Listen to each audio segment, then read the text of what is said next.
আজকে আমি রিভিউ দিতে চলেছি মন জিনিস আর মিও আমরে। আর এখানের পেস্ট্রিগুলো ঠিক কেমন খেতে সেটাই তোমাদের সাথে শেয়ার করব। প্রথমেই চলে গেছিলাম মন জিনিস বলো আর মিও আমর বলো, সবার কিন্তু একটা ভালোবাসার জায়গা। মন জিনিসে অনেক পছন্দ করে কেক খেতে সবাই। আমি চলে গেছিলাম প্রথমে মন জিনিসে।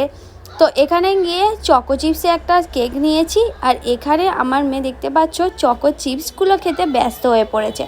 আমি এখানে প্রথমে নিয়েছি, খেতে খুব একটা ভালো না, ভিতরের কেকগুলো একটু ড্রাই ছিল। তারপরে চলে গেছিলাম মিও আমরে সবার তো ভালোবাসার একটা জায়গা, সবার প্রথমে মিও আমর। কিন্তু এখানে একটা জিনিস কি, মন জিনিসের যে চকো চিপসের থেকে এই চকো চিপসের দাম একটু বেশি, 2 টাকা বেশি। কিন্তু এই মিও আমরের এই চকো চিপসটা একদম গালে দিলে গলে যায়।